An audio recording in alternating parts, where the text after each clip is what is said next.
क्या आपने कभी महसूस किया है इस बात को कि इंसान जितना ज्यादा पाता है उतना ही और पाना चाहता है। जैसे मान लीजिए कि आपने कोई नई कार खरीदी, पर अगले 2 या 4 सालों में आपको उससे भी बड़ी गाड़ी चाहिए। या मान लीजिए आपने कोई फोन ही खरीद लिया, पर अगले साल कोई अपग्रेडेड वर्जन आ गया, तो आपको अब वो चाहिए, नया वर्जन, नया अपग्रेडेड वर्जन। ऐसा ही कुछ हाल रिश्तों में भी है। कोई भी रिश्ता हमें कभी भी पूरा सुख नहीं देता। तो अब सवाल ये है कि क्या इस भोग की इच्छा से हमें कभी भी मुक्ति मिल सकती है? क्या हम कभी भी इस पर जीत हासिल कर सकते हैं? आज की ये वीडियो इसी सवाल का उत्तर खोजेगी। Welcome back to Naina Singh motivation. आप सबको पहले तो मेरा प्रणाम। इस दुनिया में इंसान को अगर सबसे ज्यादा कोई चीज बांधती है तो वो है भोग की इच्छा। ये भोग इंसान को कभी भी तृप्त नहीं होने देता है। भगवान श्री कृष्ण भी श्रीमद् भगवत गीता में कहते हैं कि भोग की इच्छा से ही काम और क्रोध की उत्पत्ति होती है। तो आइए आज के इस वीडियो में गहराई से समझने की कोशिश करते हैं कि इस भोग की चाहत से मुक्ति कैसे पा सकते हैं और ये जरूरी क्यों है। देखिए, भोग का जो स्वभाव है ना, ये बड़ा ही अजीब है। जैसे आग में घी डालो तो वो और भड़कता है, वैसे ही ये भोग है, भोग की चाहत है। आपको लगता है कि ये आखिरी बार है, बस इसके बाद अब और नहीं, लेकिन असल में ये सिर्फ चाहत को और पैदा करता है, आपकी इच्छा को और बढ़ाता है और जागृत करता है। कभी रिश्तों के रूप में, कभी पैसों के रूप में, कभी खाने के रूप में, तो कभी शोहरत के रूप में। ये एक अंतहीन चक्र है जिसमें इंसान उलझता ही चला जाता है और इसके बहुत सारे रूप है, अनगिनत रूप है, आप उसको काउंट ही नहीं कर सकते। जैसे अगर एक एग्जाम्पल दूं, मान लीजिए सोशल मीडिया का एग्जाम्पल दे रही हूं मैं, जिससे आप लोग शायद बहुत ज्यादा रिलेट कर पाए। कोई एक पोस्ट आपने डाला या फोटो पोस्ट किया आपने, उस पे लाइक्स मिले। अब आप चेक कर रहे हो कितने लाइक्स आए, कितने हार्ट्स मिले आपको, कितने कमेंट्स आए। अब आप उसको हर 2 घंटे में, हर 2-4 दिन में चेक कर रहे हो, देख रहे हो, कंपेयर कर रहे हो, किस पे ज्यादा है, किस पे कम है। आपकी चाहत और बढ़ती चली जाती है, उम्मीदें और बढ़ती चली जाती हैं कि और ज्यादा हो और बेहतर हो, यानी कि आपको संतोष नहीं मिलता। और यही है इस भोग की असली चाल। अब सवाल ये है कि ये भोग इतना खतरनाक क्यों है और कैसे है। तो देखिए, जब भोग की चाहत बढ़ती है, पैदा होती है, या इस भोग की भोगने की इच्छा बहुत ज्यादा बढ़ती है, जो भी आप कह लीजिए, तो सबसे पहली चीज जो होती है वो है मन की अशांति। जितनी ज्यादा इच्छा बढ़ेगी, जितना आप भोग को भोगेंगे जितना ज्यादा, उतना ही आपके मन की बेचैनी बढ़ती जाएगी।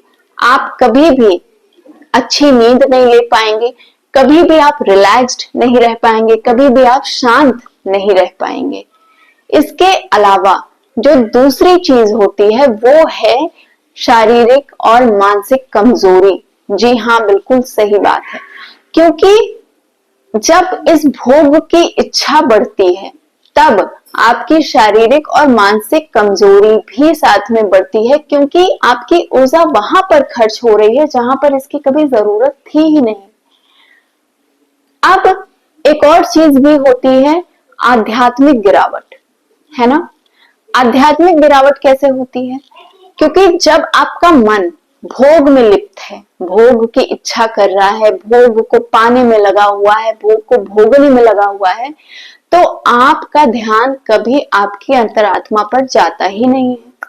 आप कभी भी उस आत्मा की आवाज नहीं सुन पाते हो, और ऐसे में आपकी जो असली पहचान है, आपकी आत्मा, आप उसे भूल जाते हो। अच्छा, एक और चीज है जो कि सबसे ज्यादा खतरनाक है, मैं बताना भूल गई आपको, वो ये है कि आसक्ति और गुलामी। इंसान को लगता है कि वो बस भोग को भोग रहा है, क्योंकि वो सबसे ज्यादा पावरफुल है, सब कुछ उसके कंट्रोल में है, वो चाहे जो भोगे, क्योंकि उसके पास सब कुछ है, वो पावरफुल है ना, उसके कंट्रोल में है सब चीजें खरीदना, सब चीजें भोगना, जैसे चाहे वैसे भोगना। लेकिन ऐसा लगता है इंसान को, असल में होता क्या है कि वो भोग उसे कंट्रोल कर रहे होते हैं, मतलब इंसान को कंट्रोल कर रहे होते हैं। कहने का मतलब है कि आपको लग रहा है कि आप भोगों को भोग रहे हैं जैसे चाहे वैसे, पर ये सत्य नहीं है। सत्य ये है कि भोग ने आपको आसक्त कर लिया है। आप उस भोग को छोड़ने पर विवश नहीं है, आप चाहकर भी उसको छोड़ नहीं पाएंगे। उसने आपको एक जकड़ लिया है ना? आप इस चीज को कभी रियलाइज करिएगा और फिर मुझे कमेंट करके आराम से बताइएगा कि ये बात कहां तक सच है। ठीक है, अब बात करते हैं असली समाधान की, क्योंकि सिर्फ समस्या को जान लेना, समझ लेना ही काफी तो नहीं है, उससे बाहर निकलने का रास्ता भी चाहिए। तो पहला काम आप जो कर सकते हैं वो है अभ्यास, और ये बहुत जरूरी है। ये पहला स्टेप है जो कि मेजर स्टेप है। अभ्यास इसलिए जरूरी है क्योंकि एकाएक मन को काबू नहीं किया जा सकता कि बस एकदम से बोल दिया और मन काबू हो गया। तो छोटे छोटे प्रयत्न आपको करने पड़ेंगे। जैसे मान लीजिए फॉर एग्जाम्पल, आप स्क्रीन टाइम कम करिए, करने का अभ्यास करिए। ठीक है, खाना खाने में थोड़ा संयम रखिए, खर्च उतना करिए जितनी जरूरत हो, जरूरत नहीं है तो बिना वजह शौक पर खर्च मत करिए। छोटी छोटी चीजों में संयम रखिए, है ना? कहने का मतलब ये है कि इससे आप शुरुआत कर सकते हैं। इसके अलावा वैराग्य, वैराग्य का मतलब होता है डिटैचमेंट। ठीक है, बहुत लोगों का मानना है कि वैराग्य का मतलब सब कुछ छोड़ देना। ऐसा नहीं है। श्रीमद् भगवत गीता में भी भगवान ने कहा है कि वैराग्य का मतलब सब कुछ, हर चीज का त्याग कर देना नहीं है। वैराग्य का मतलब है कि आप चीजों को इस्तेमाल करिए बट उससे बंधिए नहीं, यानी कि उस पर निर्भर मत रहिए, उसमें आसक्ति मत रख लीजिए।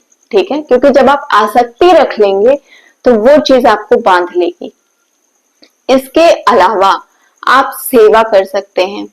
सेवा मतलब जब आप दूसरों के लिए जीना शुरू करते हैं तब होता क्या है कि वहां पर आपको एक रिलैक्सेशन फील होता है, वहां पर आपकी ऊर्जा दूसरे डायरेक्शन में बदलने लगती है और तब आपकी जो इच्छा है भोगने की वो धीरे धीरे खत्म होती है। इसके अलावा सत्संग और संगति भी सही होनी चाहिए, क्योंकि जब आप ऐसे माहौल में हैं जहां पर सिर्फ भोग ही भोगा जा रहा है, सिर्फ भोगने की लालसा ही है, तो ऐसे माहौल में आप कंट्रोल नहीं कर सकते। पर आप कब कंट्रोल कर सकते हैं? जब आप आध्यात्मिक किताबें पढ़ना शुरू करिए, अच्छे विचारों को सुनिए, ऐसे लोगों का संग करिए जो कि आध्यात्मिकता पर चल रहे हो, भगवान का नाम लेना शुरू करिए। अब नाम से मुझे एक और चीज याद आया कि नाम जब भी इसमें बहुत मदद करता है, क्योंकि लक्ष्य आपका ऊंचा होना चाहिए।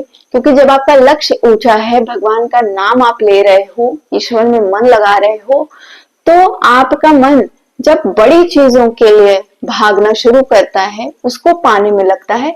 जो छोटी चीजें, जो जरूरत नहीं है या जो बेकार की चीजें हैं, जो छोटी इच्छाएं हैं, वो अपने आप मिटना स्टार्ट हो जाती हैं।